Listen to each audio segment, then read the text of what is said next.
Hello, I'm Burton C. And I wish that may the rock be with you.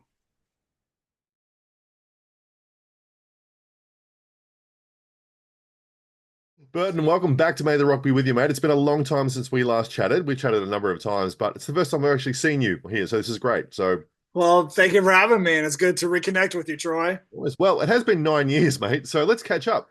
How's the last Was that 9 years 20? been for you? Was that 2016? Yeah, The past 9 years have been colorful, to say the least. good way to put it.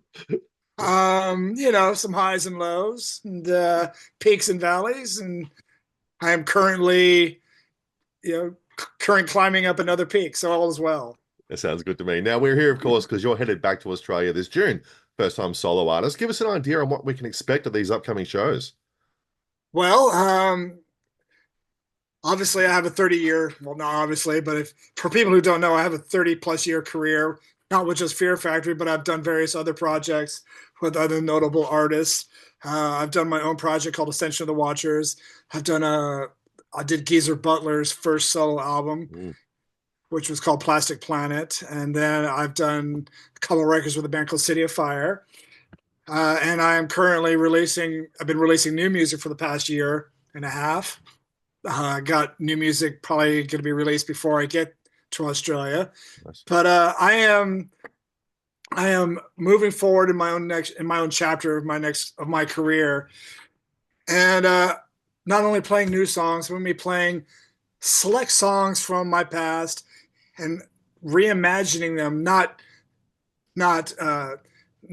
not extremely reimagining them, but reimagining them to fit my narrative of how I'm moving forward with my career, and that suits my mantra, which is heavy, groovy, dark, and moody.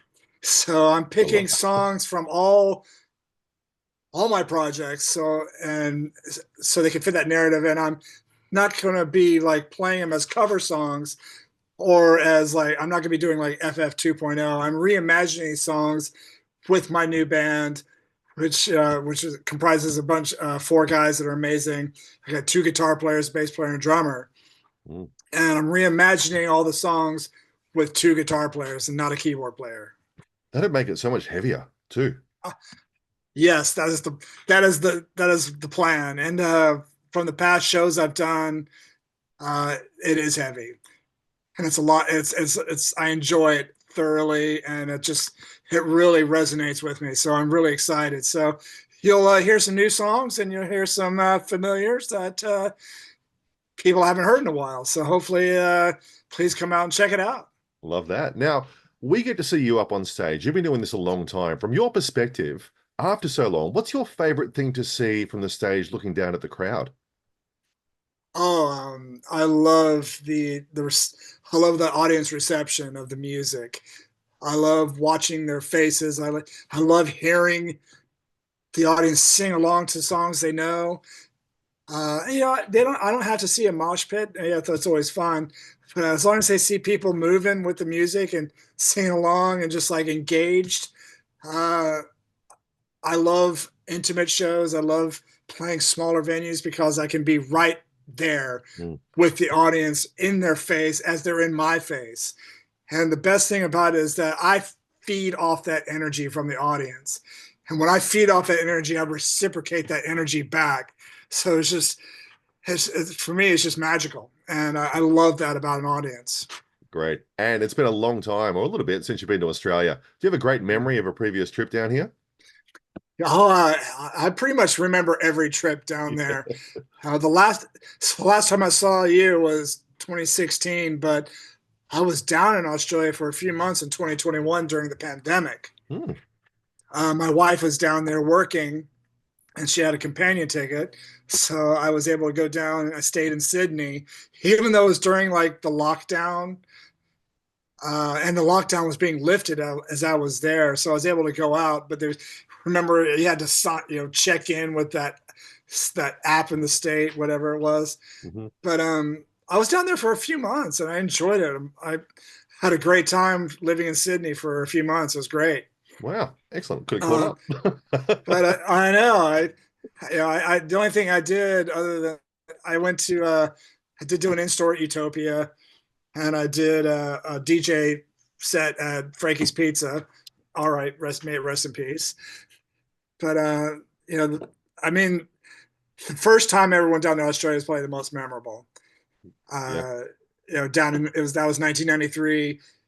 Touring it in Perth, I became really good friends with the promoter, and he let me stay with him for a couple more months. cool.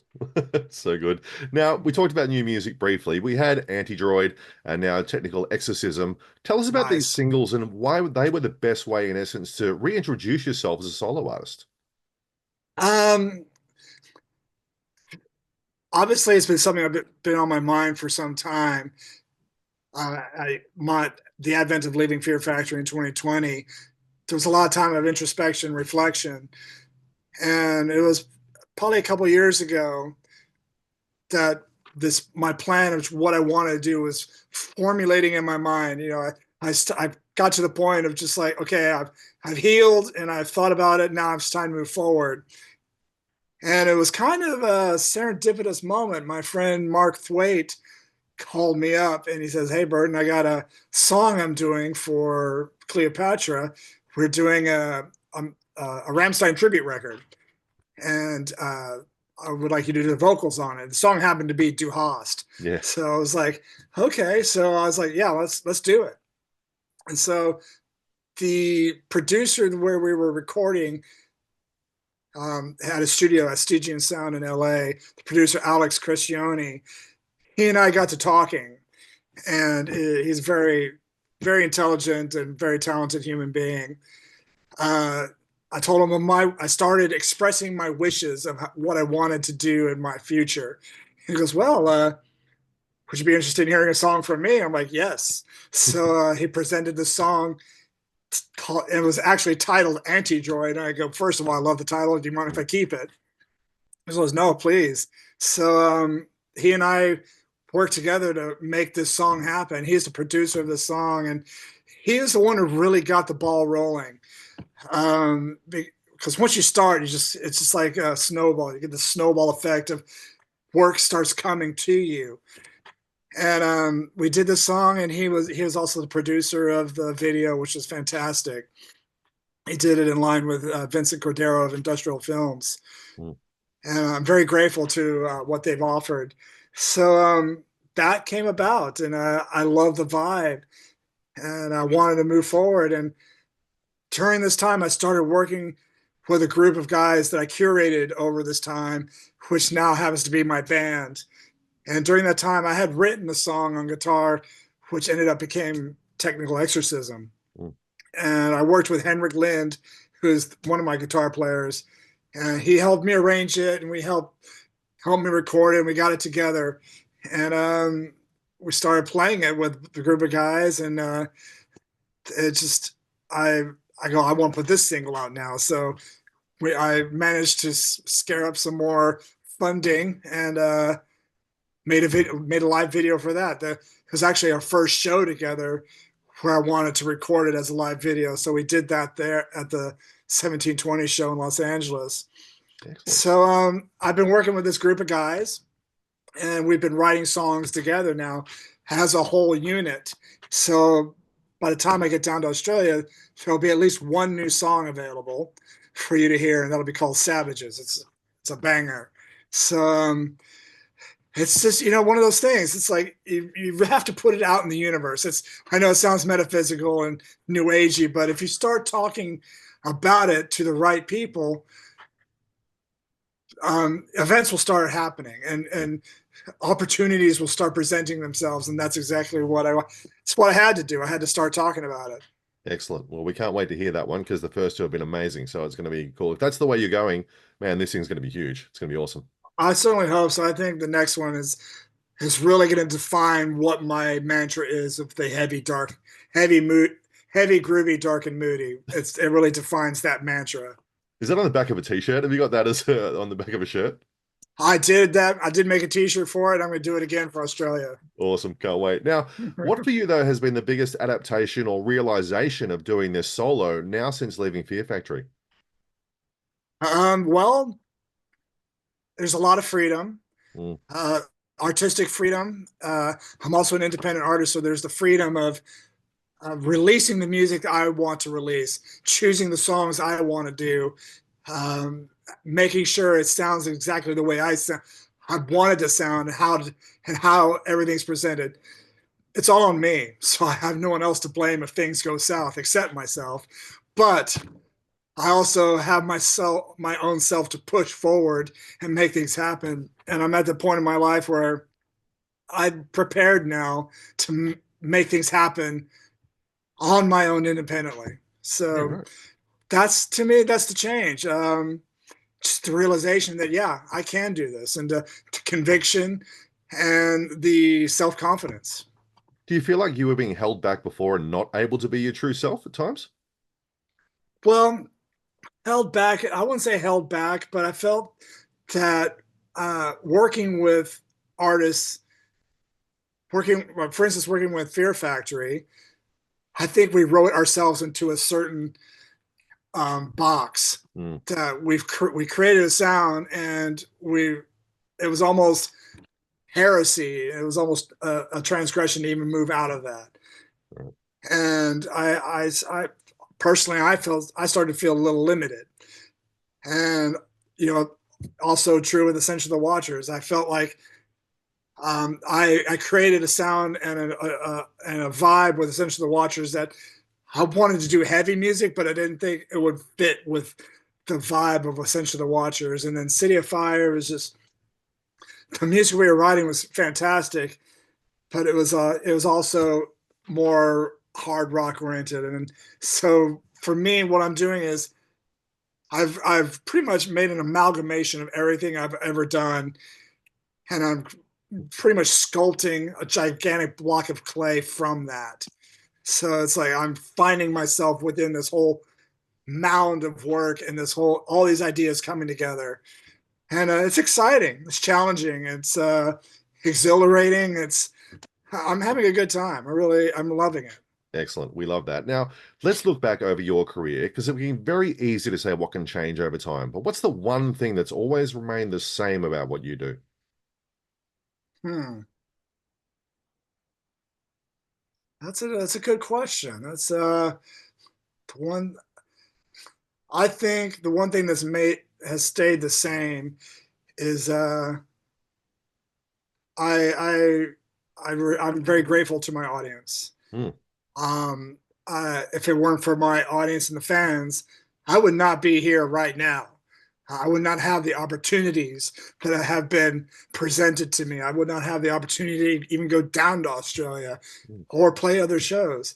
Um, the being Having to be a gracious person with your fans really goes a long way, and I think I've kept that my entire career and as a work ethic. Yeah, good. Don't change that. That's the one thing that people should do all the time. I love that. Absolutely, absolutely. Never forget the fans. There you go. Now, if there was ever a documentary or a bio type pick to be made about you and your career, what would you want it to be called? Oh, good Lord. There Um, well, the first thing at the top of my mind is dry lung vocal martyr. you go. But I don't know. That's a good question. I am currently in the process of writing, like, I wouldn't say memoirs, but I'm writing down a bunch of stories that I remember throughout my career.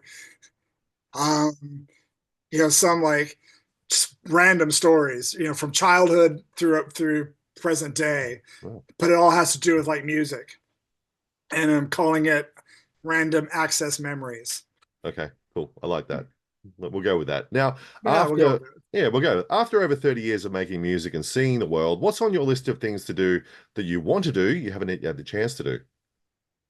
I've always dreamed of playing the Sydney Opera House. Hey, nice. Yeah, I've never been to. I've never been to Alaska. I've never been to Hawaii. I would love to play. One of those things. It sounds weird, but there's these. What do they call them? There's these event specialists or promoters that take artists to like to army bases, Oh, wow. and I think that would be performing for. I think just performing out in the middle of nowhere to people, to a bunch of service people that are just dying for entertainment. I think that'd be fun. Yeah, nice. Oh, I enjoy that. That's Uh, awesome. yeah, I want to go to Antarctica. Yeah, I know. I'd love to do that too. I think just to be so weird. It'd be so like, okay, here it is. It's cold. It's super cold and super barren, and but I mean the secrets that the Antarctica holds, I think is we're all waiting for to see what happens. Yeah, it's either going to melt or it's going to do something else. Well, it's going to do both. Now, lastly, let's look ahead to the future with a prediction. We always do this. Finish this sentence for me. By the end of 2025, Burton C. Bell will. Burton C. Bell would have succeeded in launching his solo career. Excellent. We're looking forward to that, and we hope it happens. No, we don't hope it's going to happen. It's going to happen, and we're in the process of making that happen. I believe that, I'm treating this Australian tour, well, the East Coast at least, as a proving ground for as a proving ground to show the world what I am capable of and what to expect from me. So I'm hoping and I'm asking that the Australian audiences come out and support independent artists for one, and two, come out and hear some fantastic music, and we're gonna kill it. We appreciate you using us because we love you. So we can't wait to see these shows, man. It's going to be a ball. Thank you, Troy. As I always say, Australia is the promised land. There we go. Burton C. Bell, thank you so much for your time, man. Pleasure to see you, like I said. So I can't wait to see you in June down here in Sydney. I am looking forward to our paths crossing again, my friend. Definitely, mate. We'll see you then. Thank you for your time. Bye, Troy. Thank you. Buddy. Bye. Thanks for checking out our chat with Burton C. Bell. Don't forget to like the video and subscribe to the channel, and also make sure you get out and see Burton on these shows in June. They are going to be amazing.